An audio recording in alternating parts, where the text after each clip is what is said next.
All right. And you are.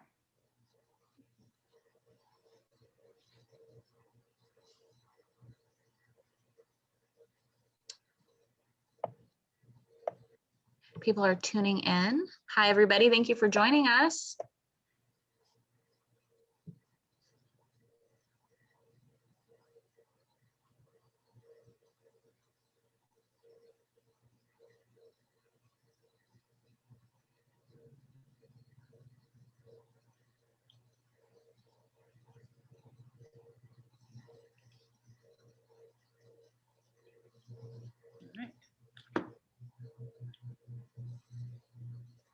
Sarah Beth, I'm giving you the mouse so you can take control of the slide set and get us kicked off. All right, you just give me the go ahead and we'll get started with our first Lunch and Learn series for the Pensacola MESS Hall. My goal today is not to talk too much with my hands. So we'll see how I do. Need to give you a Muppet or something. I do keep a, if anybody's ever done any of our virtual programs or seen me in a classroom, we use these as trees to do a moon bear shadow. And so I do keep these, and I have worried this one so much that it's breaking apart. So I keep doing things with my hands. So they're down here. I also have a little sunshine that I play with, but it's to keep me from, not that I'm nervous, I just need to not be waving at you with my hands so much. It works well when you're in front of all of those kids. Yes. Yeah. Jazz hands a lot. All right, I'm Tina, you okay with me getting started? Yep. All right, Julie, Karen, I know you're ready. So welcome everyone. Thank you for joining the Pensacola MESS Hall and the Francis M. Weston Audubon Society for our first Lunch and Learn. I'm Sarah Beth Gordon, the Education Director, and joining me today is Tina Inman. She's our Marketing Director. And everyone at the MESS Hall appreciates you being here to learn a little bit about the science and the scientists and the activities that you can do in our community. Community engagement has become a renewed focus for us at the MESS Hall because for a while we've not been able to be out there in the community, and we really want to get our community engaged in everything that is possible with math, engineering, science, and stuff. So we are also opening a new location relatively soon, and we will talk about that in a little bit, because in January, we placed the majority of our exhibits and equipment in storage and loaned out the rest to city rec centers, schools, and libraries, because we've been closed. We're still doing some outreach, but we've been closed. We've been searching and waiting for a place to call home in Pensacola, and the waiting is always the hardest part. The looking was fun, but the waiting to find the right one was a little more difficult. But we have finally found a place in downtown Pensacola. It's going to need renovations, and we'll need help to do that for sure. Tina, I'm trying to make this. Tina, I'm going to give you, oh, no, it worked. Okay, sorry, I have remote control. And I also need to make my screen a little bigger so I can see the slides as well. But just want to let you know, this is the first of our Lunch and Learn series with our lovely friends from the Audubon Society. And I don't know why that went. And next week, we're going to be talking with a UWF graduate student about coastal dune lakes. On the 14th, FPAN, the Florida Public Archaeology Network, will about the Heritage Monitoring Scouts with Mike Thomin. And then on May 21st, we have a friend of the MESS Hall, Annika Evans, doing chemical engineering and environmental remediation. And then on May 28th, we'll have Christian Wagley from 350 Pensacola and about local climate action that you can do. Speaking of local climate action, we will be talking about an opportunity for you to become engaged with the MESS Hall through citizen science. Let's see if I can get, my mouse is not liking this. So, but let's talk about, here's our new location. It's 418 East Wright Street in downtown Pensacola. This building is definitely going to need some renovations so that we can put our exhibits and hold our camps there. We're very excited. We have a group of volunteers coming tomorrow to help us do some of the initial work. We are actively looking for donations to help us get some of these renovations done. We're very excited to be here. 418 East Wright Street is at the corner of Wright Street and Davis, just behind the Grand Hotel and near the Bay Center. All right, so let's talk a little bit about citizen science. It's April, but in our area, citizen science can go well past April. In fact, we're about to enter one of the highest seasons that we need to pay attention to, extreme weather. So we're calling this weathering the storm, and this is something that you can do through home. At your home. We're going to watch a quick video so that you can hear a little bit more about the citizen science. When it comes to eyeing the weather, the best expert isn't the guy on TV, and it's not radar or satellite, it's you.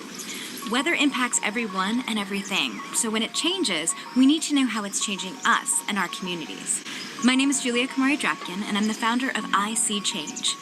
I See Change empowers you to be a climate scientist in your community and investigate how weather and climate are impacting the environment and daily life where you live. Sign up on iseechange.org. You can use a computer or our mobile apps. You can tell us a story or take pictures of what's changing. Think of it like an Earth selfie. Each sighting on I See Change is synced to NASA satellite data and broadcast to our community of scientists, journalists, and other community members to investigate the bigger picture trends. What animals and plants do you see in your backyard today? When it's too hot to play, what do you want to do instead? What do you or your neighbors do when there's not enough rain? Or what happens when there's too much? Are bugs out biting, and is it weird to see them at this time of year? Not sure what to observe? Take a look at the investigations that we have posted to get started. Or you can talk to your neighbors and report if they've seen change. Definitely be curious about what you're seeing. We'll connect your questions to scientists and report back what we hear. Even the smallest changes can help us understand the bigger picture ones. So we can't wait to see what you see change. All right, and that is going to, that's a short introduction, but we're going to get to our guests about I See Change so that When it comes to eyeing the weather, the best expert isn't. This is the hard part about this one. I just wanted to go forward. There we go. All right. So let's get back to our guest. I would like to introduce Karen Stanmore, who's the Education Chair of the Francis M. Weston Audubon Society. This is our local Audubon Society. And then I will also introduce Julie Schiro, who is the Publicity Chair for the Audubon Society.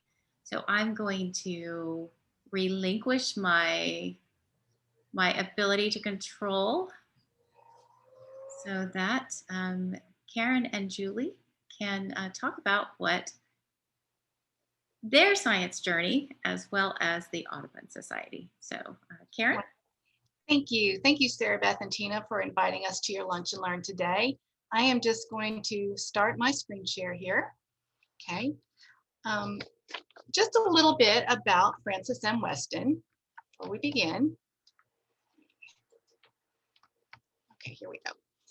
We are a chapter of the National Audubon Society and Florida Audubon. We serve both Escambia and Santa Rosa counties in Florida. We were named for a local ornithologist, Francis M. Weston. He was acclaimed for his writings and studies of bird migration and also spearheaded really the love of birding in our area. The first chapter meeting was held 50 years ago this month, so we have a milestone birthday. We are all staffed unpaid volunteers. We're supported by membership dues and charitable contributions. And our purpose is to promote the understanding and preservation of birds, wildlife, and habitat. Our main activities are advocacy, education, conservation, and volunteer projects. And we're going to talk to you about all of these today.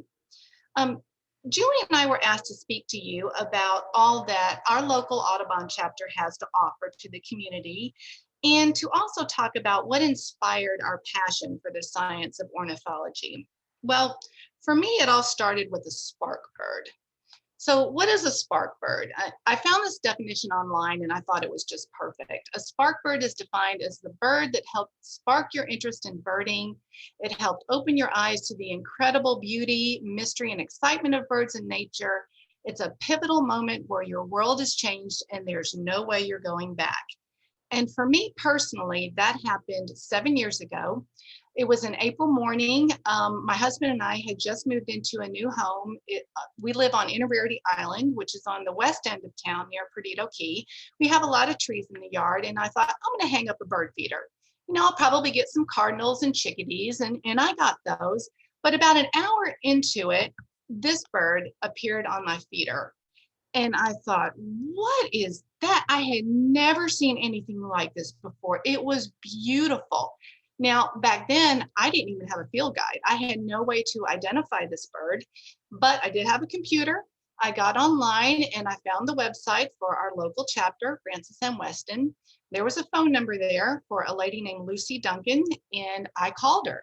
I said, Mrs. Duncan, you don't know me, but I'm looking out my kitchen window and there's this bird on my feeder. It's big. It's like the size of a blue jay. It's black and it's white and it has this gorgeous red splotch on its chest. And she said to me, you have just described a male rose-breasted grosbeak. And then she explained to me that because it's April, these birds are migrating through our area. He's just making a pit stop. He left the Yucatan Peninsula. He stopped in your yard to refuel, and he's headed up north to the breeding grounds where he's going to stay for the rest of the summer. While I'm talking to Lucy, this bird shows up, and this is a female rose-breasted grosbeak. Well, I am absolutely fascinated by this time. And then Lucy said to me, okay, so now you've got grosbeaks in your yard. It's April, it's migration. I want you to start looking for indigo buntings. And sure enough, about a week later, we had a male indigo bunting and he brought lots of his friends. And then before you knew it, we started getting summer tanagers, scarlet tanagers, prothonotary warblers, black and white warblers, and orchard orioles. And to say I was hooked is the understatement of the year. What started as one feeder, we have probably 10 to 12 feeders in our yard now. We're obsessed, my husband and I. So why do I love birds? Well, several reasons. They are easier to please than most people, and they need only 3 things to be happy. They need food, water, and shelter. Now, what can you do at home if you want birds to visit and you want to maintain a healthy habitat for them? Provide a water source. This would be a great place to start. As you can see here on the left, this is a bird bath that we have in our backyard. And I purchased a solar water fountain online for under $20. Just the movement of the water attracts birds. It helps keep the water fresh and clean, keeps mosquitoes from laying eggs. It's a really easy way to attract birds. And then the picture on the right, this is a little trick that I learned at a field trip with Audubon. This is just an ordinary water jug. I poked a little hole at the bottom so water can slowly drip down below into the saucer. And I don't know if you can see, but I put rocks in the bottom of the saucer so the smaller birds can gauge the depth. That's very important. That drip, drip, drip will attract more birds. It was such an amazing thing. I just couldn't believe how well it worked. We've had one up ever since, and it draws in a lot of birds that won't necessarily go to a feeder, but they will always come to the water sources. Speaking of feeders, you can provide feeders, of course, in your yard to attract birds. We just ask that you please keep them clean. It's very important. The National Audubon Society recommends you clean your feeders with a bleach water or vinegar water combination, 9 parts water to 1 part bleach. Soak them for a while, rinse them really, really well, and let them dry completely before you hang them back up. It's also really important that you rake often underneath the seed feeder. Just keep that area below very clean as well. Keep in mind, if you put up a lot of bird feeders, you're going to get squirrels. There are all kinds of things on the market. It's supposed to be squirrel-proof bird feeders. This one is a cage feeder. It's got a cylinder in the middle. That's black oil sunflower seed, and those are little American goldfinches in there. These kind of feeders are supposed to keep out big birds and squirrels. However, nothing is really squirrel proof. You just pretty much have to learn to cohabitate with the squirrels. You can also provide safe shelters for your birds in your yard. A lot of people like to put in bluebird houses in the spring, and it would be my recommendation that you not hang these on a tree. I found this clever person put a bluebird house on a post and provided a baffle. Now, you can buy a baffle online, but they're kind of expensive. This person just put a bucket, anchored it there. That will keep snakes and other predators out of the bird nest and keep them safe. And then this picture on the right, this is a bluebird house with a little Carolina chickadee in it. Our outreach director, Marcy McGann, she put up a bluebird house 4 years ago, and she's had Carolina chickadees in it every year since. She does not mind one bit. They are so cute and fun to watch. Oh, and this picture, by the way, my husband took this just yesterday. We have a bluebird family, 5 fledglings, and they are, oh, so much fun. The other thing you can do, if you don't want to provide a lot of feeding stations and things like that, I would recommend that you plant native. This is the one thing that you can do that benefits all the birds. It benefits everyone by planting native. Here is a white-eyed vireo on a beautyberry bush. These berries get ripe in the summer, and a lot of bird species like these. Hummingbirds, most people know, anything tubular, they are very attracted to, like this coral honeysuckle. If you are interested in learning how to plant more native and try to eliminate some of the non-native plants out of your yard, this is a wonderful website here, floridayards.org. It's interactive. You type in information, a spot in your yard that maybe is shady, sandy soil, whatever the particulars, and what kind of plant do you want? Do you want a tree or a shrub? And it will produce for you a list of all kinds of native plants that are available that will work in your yard. This book here on the right is called Nature's Best Hope by Doug Talamy. It is a wonderful book. He talks about how to convert your yard from non-native to native, and it's a process, but the biggest takeaway that I got from this book was how important it is to have insects and caterpillars in your yard. And they are host on the native plants, and the non-native plants do not produce or do not provide what insects and caterpillars need like the native plants do. The average chickadee clutch requires 6,000 insects and caterpillars to reach full maturity. That's a lot of bugs, and the only way you can really get it is with native plants in your yard.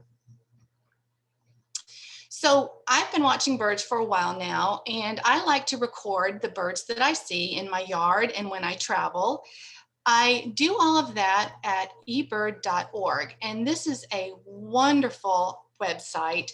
It keeps track of birds that people see all over the world all year long. This is actually my personal page on eBird, and you can see I have been bird watching in several different states in the country. I have seen 240 species since 2015 and completed 655 checklists of the birds that I've seen. So all this data is gathered, and the scientists use it for research, conservation, and education. eBird, it's run by Cornell Laboratories. It is a great resource if you're new to birding, or even if you're not new to birding. Very, very informative. So I also want to talk to you today about Francis M. Weston's activities and the educational opportunities that we provide. We have field trips and bird walks, birding classes, webinars, and an elementary school curriculum called Audubon Adventures I'm going to tell you about. Our field trips and bird walks are very popular. The difference between the two is bird walks are designed for beginning birders. They're a lot shorter. They're about 2 hours long, whereas the field trips are more intense. They're between 4 and 5 hours long. We actually have a bird walk coming up on Saturday, May 8th. Marcy McGann is a facilitator for that. They do fill up very quickly. If you are interested in going on the bird walk, this one is going to be at the campus of UWF. Please go to our website, fmwaudubon.org. All the information is there for registering for the field trip, or this is a bird walk, for the bird walk. The beginning birding classes we offer every spring and fall, and these comprise of 3 online sessions and 2 field trips. The first session is birding basics, and we go over everything from how to adjust your binoculars to topography of a bird, field guide, how to use a field guide. The second session is about shorebird identification, and the third classroom session is about raptor identification. And then we take you on 2 field trips. Our first field trip will be after the shorebird class, and we usually go to a place like Fort Pickens or Navarre, someplace where you will be able to see both the shorebirds and the woodland birds. Use the information that you learned in the class to help you identify the birds that we see. And then the second field trip, we take you to the Wildlife Sanctuary of Northwest Florida. You can see here, this is Dorothy Kaufman. She is the director. She does a wonderful tour of the facility for our students. And the person she's next to is Jim Brady. He teaches our raptor identification class. As an added bonus, after you've completed the 3 classroom sessions and the field trips, we give you a 1-year membership to our chapter's Audubon Society, and that also includes membership into the Audubon Florida and the National Audubon Society. Our continuing education webinars, we're going to start these up again in the fall.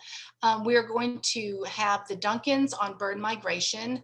Bob and Lucy Duncan are experts on that in our area. They've written several books, and they're going to do another webinar for us this fall.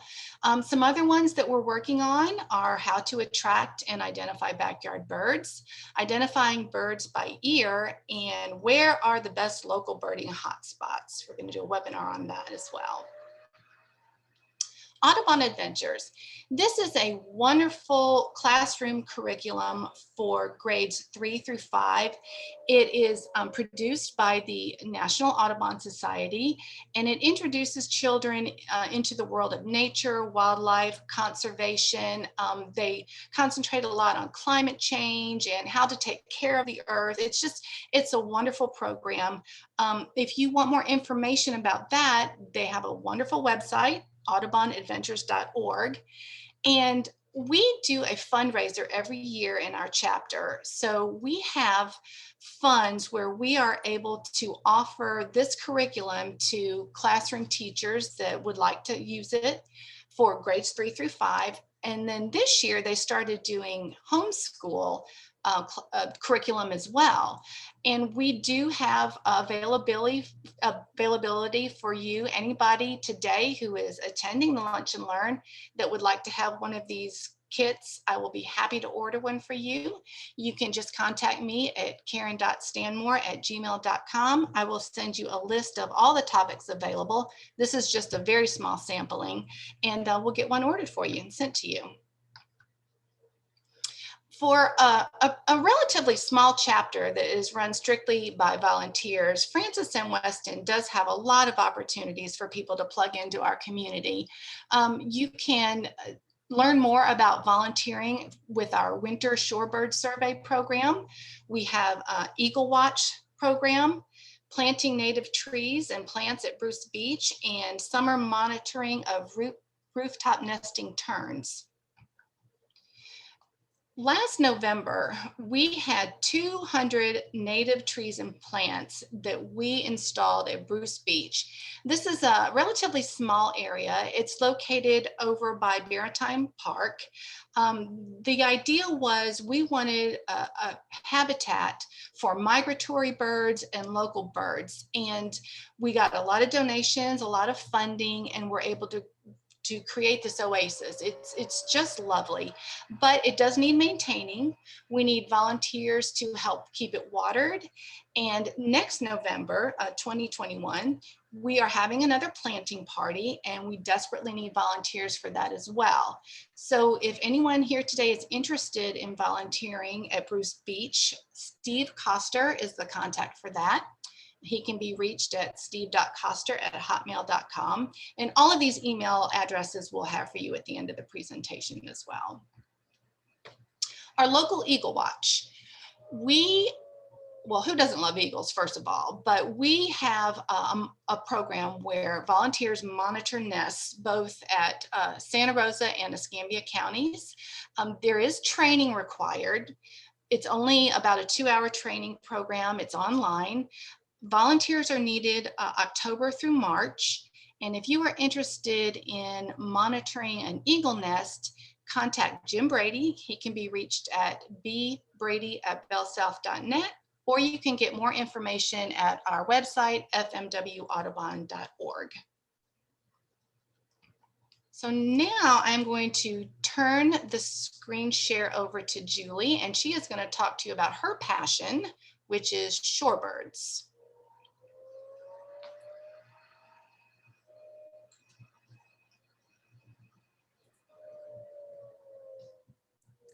All right, so I'm going to talk to you about two birds that are very close to my heart, the black skimmer and the least tern. So Pensacola Beach actually has 5 birds that are locally nesting on Pensacola Beach, you know, the whole Santa Rosa Island. Well, most of these are solitary nesters. The 2 here, the black skimmer and the least tern, are what we call colony nesters. They like to nest in big groups. So the black skimmers are very obvious with their giant, beautiful beaks. They usually lay about 1 to 4 eggs. They incubate for about a month, and then a month until the chicks start to fly. They're kind of the same. They're much smaller, but they lay usually 1 to 3 eggs, and it's about a month or so until they're hatched and they fly. Well, they only nest in the summer, of course, the spring and the summer. So it makes it really hot outside. And they like to nest in big groups in very inconvenient places most of the time. This is an example of one of our big colonies a few years ago. It's right on Pensacola Beach by Casito Beach in the Land Shark Landing parking lot. Well, I know you can see the black skimmers, but there are also least terns nesting in this little area. So what we do as Audubon volunteers and Audubon employees is go out and post these areas to make sure that people don't accidentally walk in a colony without realizing what they're doing. Well, sometimes they decide to nest right in the parking lot where people wouldn't realize that they were. They'll just think that they're resting. They wouldn't know that these birds like to just go into a parking lot and lay an egg on the gravel. They don't exactly build nests, so they can be very difficult to see. This is an example of the least terns. They nested in the parking lot of Land Shark, so we had to move the roped area back a little bit and take a little more of their parking lot. Luckily, they were very nice about it and they let us do it. But here's an example of one of the colonies nesting right on Pensacola Beach. So what we did as volunteers is went out and we post the area around the least tern nesting colony so that nobody disturbs it while they're laying their eggs. Sometimes they decide to just nest all by themselves. Now, if you can see to the right of the sign, there is one least tern nesting right in the middle of the beach. And we had to find this during our surveys and post around this one least tern nest. Now they need about 50 yards, which sometimes isn't possible. So we'll just put the nesting around it, you know, until they don't move and get disturbed while we're walking by it. And that way we don't take up the whole beach just for the birds. This is a black skimmer who decided to lay its eggs right in the sargassum rack below the high tide line. They wanted to make our lives very, very difficult. Unfortunately, when they laid their eggs, they didn't realize they were in the low tide line. So the water would come up and it would wash out all of our signs, and we had to go back every single day and repost it. And even when the sargassum seaweed came ashore, they kept their nest right there and just sat on it right on top of the seaweed. Now, this is an example of the least terns courting. They will take little pinfish and they will bring them to the ladies and try to, match up as pairs. They find different mates every year. And then once they lay the eggs, the males will bring the females the pinfish while the females sit on top of the eggs. Now the females can't leave the eggs for very long because of course they'll get really, really hot. And it only takes about 10 minutes for the egg to die if it's not being covered or a cloudy day in some way protected. This is another example. The one in the front is actually sitting on an egg, and the one in the back, they haven't actually laid eggs yet. But here's an example of some of the eggs. As you can see, they blend in very, very well with the gravel and are extremely difficult to see. Usually the best way we can tell that there's an egg is either we come across it by accident like this one, or sometimes somebody else, a citizen, will find it and they'll put sticks around it or draw a circle around it so that we know that there's a nest there. And we could go ahead and put some fencing around it to kind of protect it and some signs. These are a couple of the chicks that hatched from the skimmers. They're super cute, but the parents still have to be excellent parents. They sit over the chicks so they don't get hot. They follow them around. They show them how to use their little beaks, and in about 30 days, they teach them how to fly. The same thing with the least terns. Now, least terns are exceptionally doting parents. They love their chicks. So they'll bring them food, even if they're too little to eat the big fish, they still bring them the food. They help feed them. They watch over them everywhere they go. And they like to attack anything that gets even close to them. So this one has a tiny little least tern. It's sitting in its little hole and the parents are watching over it and bringing it food. There's another one you can see in the background. I think this was on the 4th of July. It was a very busy day, but everybody's, keeping their distance and being nice and letting the least tern just grow up. Here's just a couple more pictures of the least terns and their different plumages when they start to get older. Now, the biggest threat, and there are very many threats to these birds, are the dangers that they see on the beach, such as the crows and the gulls and the raccoons and the cats and the ghost crabs. They all like to eat the chicks and they like to eat the eggs. So yeah, you'll see during the busy season, there's seagulls around that kind of just hang out nearby, and then the ghost crabs are by. You don't usually see the coyotes, and if there's dogs, they don't eat the eggs. They usually are unintentional, but they still flush the birds away from the nest, and then the eggs and the chicks are left to their own devices and don't always do so well after that. But the main threat obviously is people, and that's always not intentional either. They don't realize that they're by a nest. So like I said, on the right, you can see this least tern is attacking the laughing gulls. He did not like that they were close to his nest.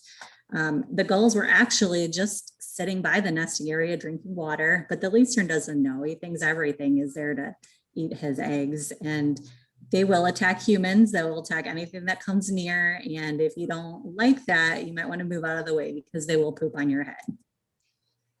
The same with this one on the right here, the great blue heron. I don't think he knew that he was in the nesting area, but the least tern didn't care. He was attacking him anyways.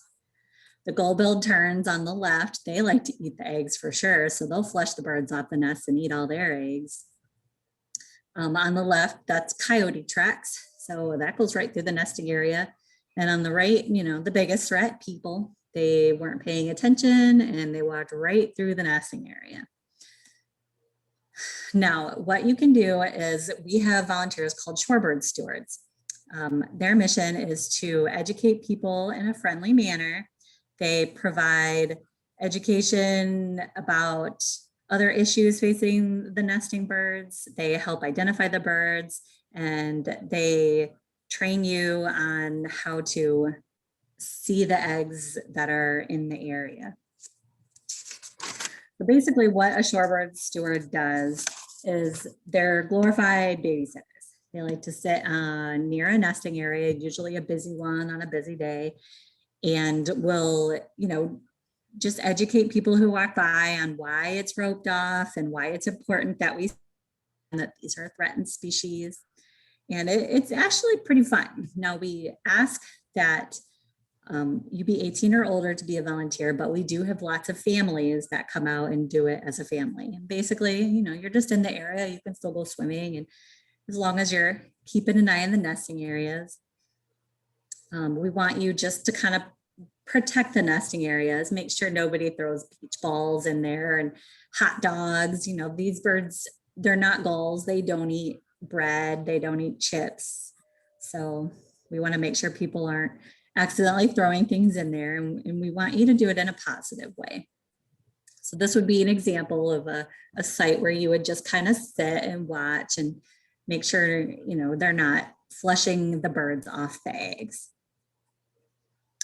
If you do not want to be a volunteer, there are a bunch of ways you can just help from home when you happen to be on the beach. So, you know, just watch out for the eggs, respect all the signs. If you see the birds flying, then you're too close, so move away. Walk around big groups of shorebirds, even if they're not in the posted area. I mean, we could have missed a nest, or they could be resting, or they could be teaching their chicks how to fly. You know, tell all your friends, don't feed the wildlife, and don't, you know, intentionally make them fly so that you could get a pretty picture or something like that. We have a lot of people say, well, you know, they're birds, they'll fly away. But the truth is that the chicks, they don't fly for 30 days. So if the parents fly away from the chicks could just get really hot and they could be killed that way, or they can get eaten by something that's hiding up in the dunes. We want to do everything we can to make sure that they have the best chance possible for survival. And that's about it for that.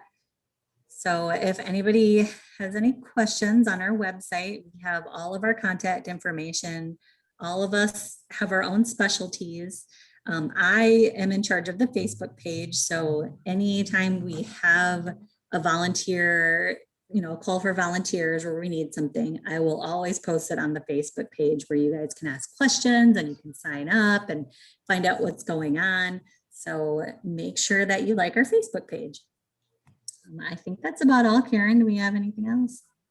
No, the next slide, if you can just go one more, Julie. If anyone wanted to sign up to receive our quarterly newsletter, you can do that on our website, fmwaudubon.org.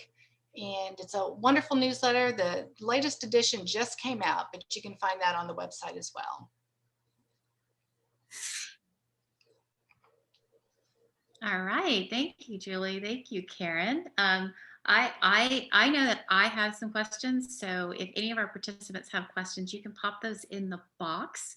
I'm going to let Julie and Karen take a little sip of water because I want to share with you our citizen science. So they shared ebird.org. That's correct, right, Karen?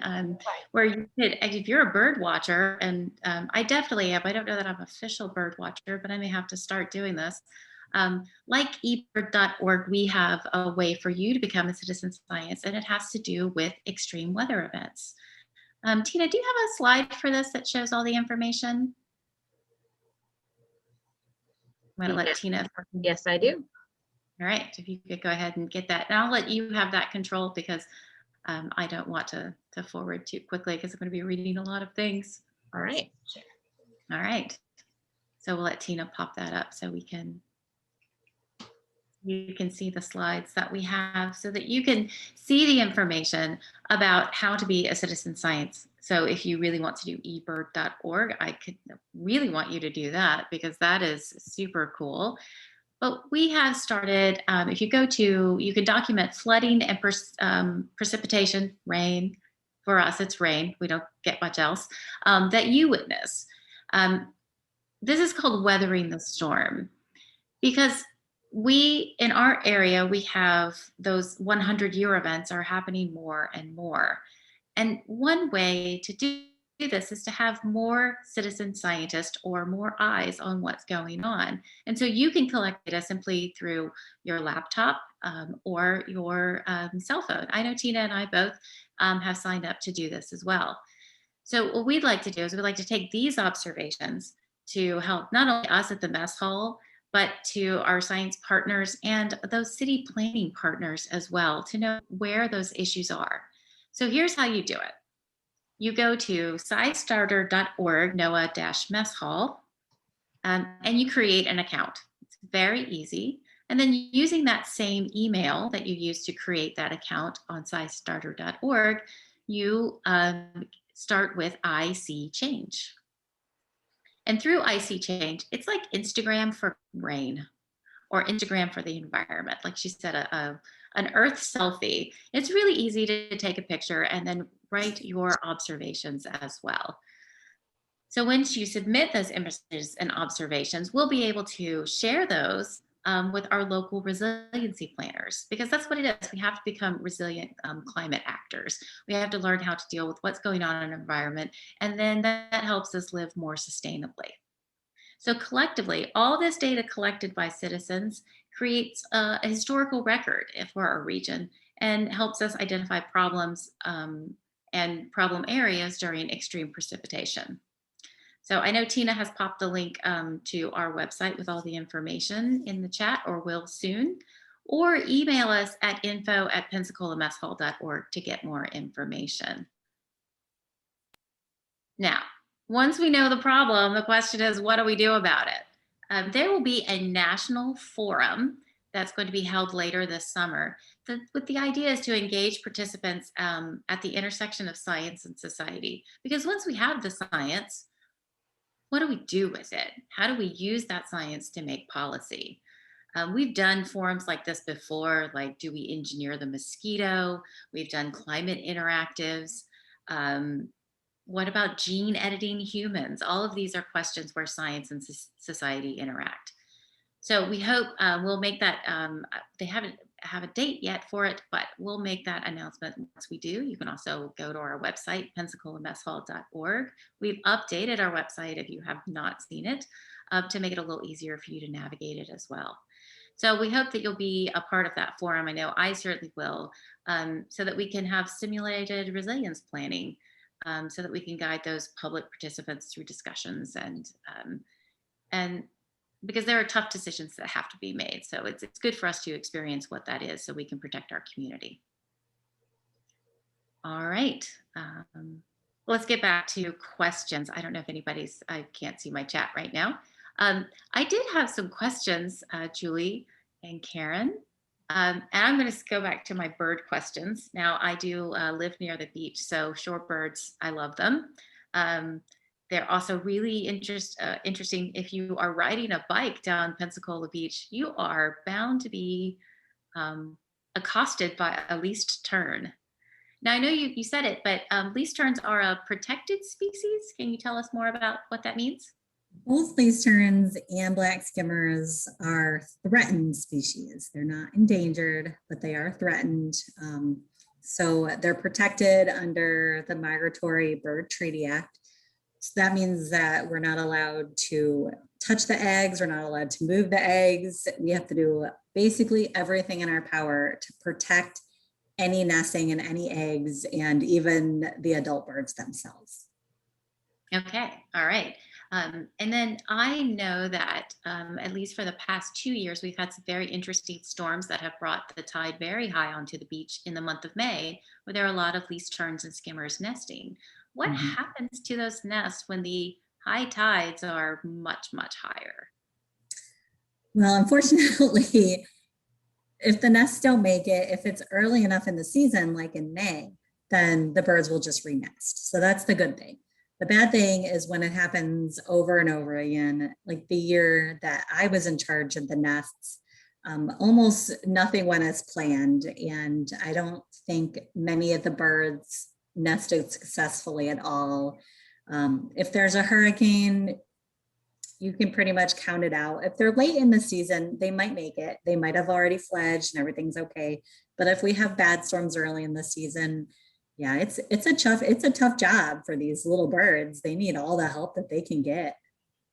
Okay, all right. And now I have a question for you, Karen, for those birds that are not shorebirds. Mhm.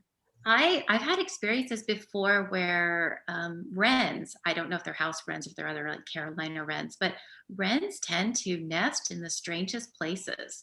What They do you do. do when you come upon, say, like a nest in something that you've left out? Do you just wait? Yes, they will survive.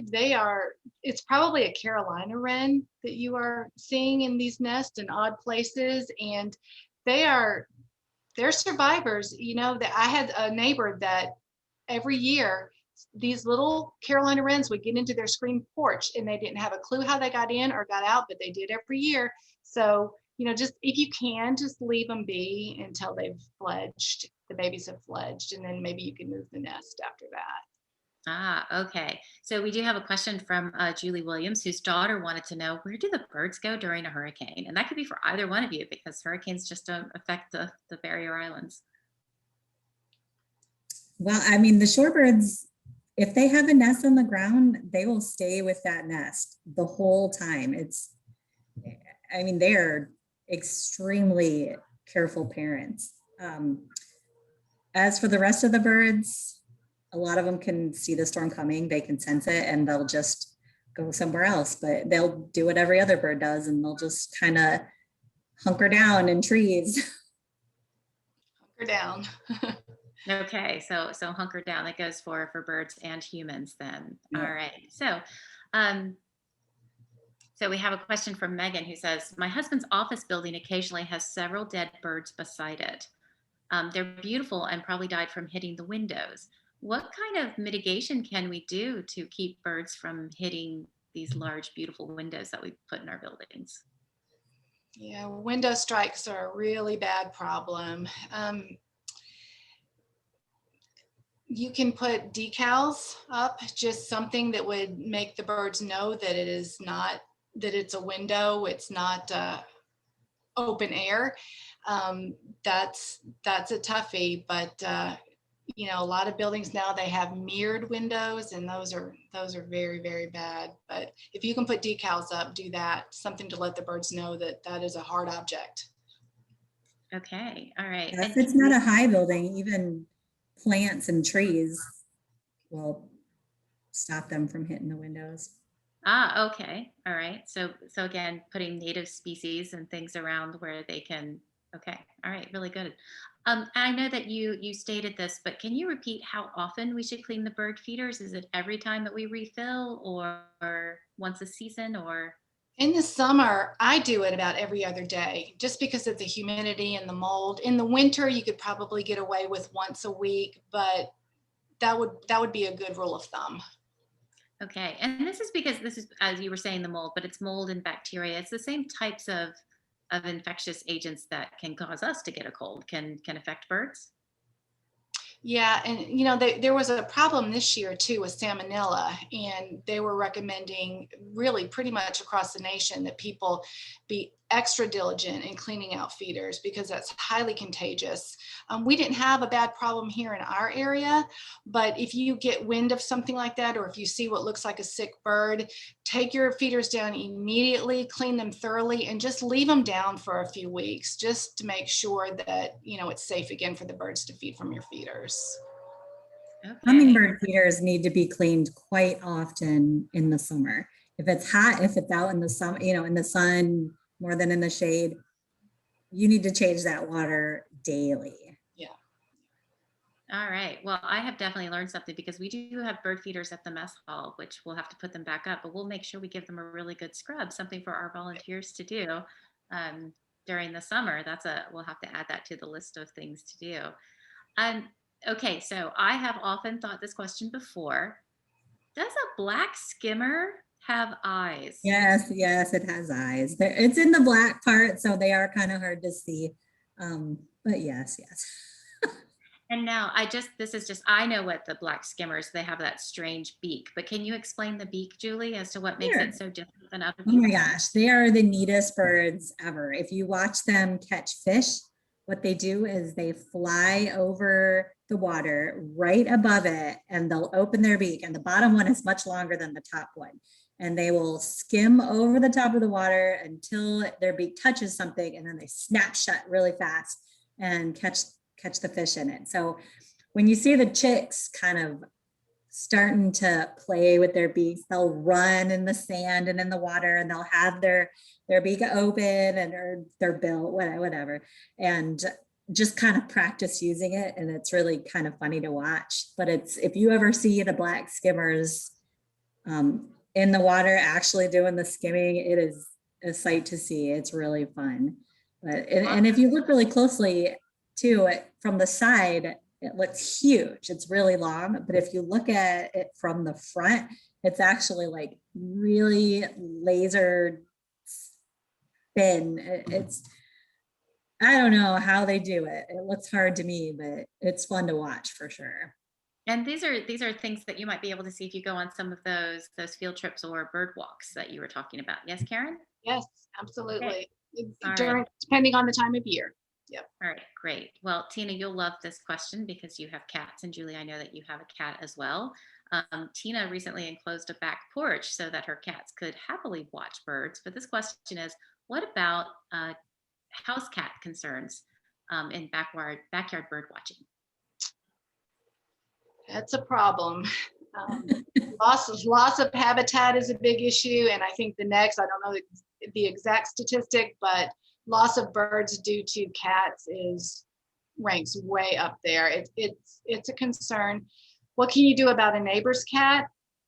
Ask them to keep it inside, and if they refuse, ask your neighbor to please at least put a bell on your cat. That will help somewhat as well. Oh, all right. Yeah. I also feel very strongly about just not allowing your animals to be outside unattended. A lot of people feel they want their cats to explore, but because they are so destructive to the native animals and migratory animals that come through, it's just not worth it. It's not worth the risk for your pet or for the animals that they can't help but want to stalk and hunt and kill, and often just for fun. So yeah, bells are great suggestions and highly recommend. And then there's also ordinances. So if someone in your neighborhood it's not a feral cat, but it's an own cat, they are legally obligated to keep it enclosed and out of your yard. And if it is a feral one, there's, you have a few different options there. All right. Well, I thank you so much for answering those questions. I think I got most of mine. And just to mention, I don't know if this has nothing to do with the mess hall or Audubon, but there is a YouTube video about trying to make a squirrel-proof feeder by former NASA engineer Mark Rober. So if you want to search YouTube, Mark Rober, squirrel and feeder, you're going to find a great video. It talks about the engineering design process, which is why I enjoy it as well. And it's also looking at the interaction between squirrels, birds, feeders, and everything. So now I see somebody says they saved a cardinal once. So this is a question. I know my first interaction with the Audubon Society was because I found a black skimmer that had a fishing lure attached to it. If there is, you see injured bird, do we reach out to Audubon, or what should we do, say, if there's a bird that we see that's in distress? Gosh, as the one who runs the Facebook page, I can tell you I get this question all the time. I found a bird, what should I do with it? Well, what I tell them is if the bird seems like it's in trouble, whether it be a shorebird or a land bird, the best place to call is Wildlife Sanctuary of Northwest Florida. Now, they won't go out and they won't catch the bird, but if you bring them the bird, they will take it. And this goes for any animal, not just birds. They will take it. And I believe there's somebody there 24 hours. If not, then, you know, put it in a shoebox and leave it alone until morning. Don't feed it. And obviously, if you can get whatever is causing it harm off of it and it seems okay, then just let it go. But what we tell people who find baby birds is if it looks like it's not ready to fly, try to put it back in the nest or leave it on the ground and stay away from it, hoping, you know, watch to see if the parents come to feed it, because some birds will come out of the nest before they're ready to fly and they're perfectly fine. The parents are watching it, they're nearby, they're feeding it, and they're gonna keep an eye on it until it fledges. If you can see the nest or you can put it on a tree branch, go ahead and do that. It's not going to stop the parents from. But if you do have questions, you are absolutely welcome to send us a message on Facebook and I will find out the answer if I don't know it. Excellent. Great. Great. Well, our time is coming to a close. Julie, Karen, I really appreciate all the information you gave. Karen, I was trying to think what my spark bird was, but I have no idea. I just know that I have always looked at birds. I know I'm going to have to really think about that. So I hope, at least for everyone watching, that you have found something that you would like to do, whether it's to start cataloging the birds that you've seen on ebird.org, or please help us out at scistarter.org and IC Change by documenting extreme weather events and precipitation and the effects in your area. So please join us next Friday, where we will have UWF graduate student Kelly Dunn join us to tell us about coastal dune lakes. And on and on and on. I'm going to get the order wrong, but I believe it's archaeology, chemical engineering, and then climate action. So we are covering a lot in our area. And Tina and I know, Tina, thank you so much for helping us out on the back end and organizing all of this, so that you can spend an hour with us lunching and learning. And we hope that you join us at the Mess Hall. Our grand opening will be June 10th at 10 a.m. at our new location at 418 East Wright Street in downtown Pensacola. Give our website a look, sign up for information. We've got camps and outreach and doing lunch and learn so that we can get more community engagement. So if you'd like to share this with your friends, look for the recording on Facebook. I don't know if it'll be on Instagram or YouTube. But please join us for the other lunch and learns. And again, Julie, Karen, thank you so much. And I hope everybody has a really great day. Thank you. Bye, everyone. Thank you for joining.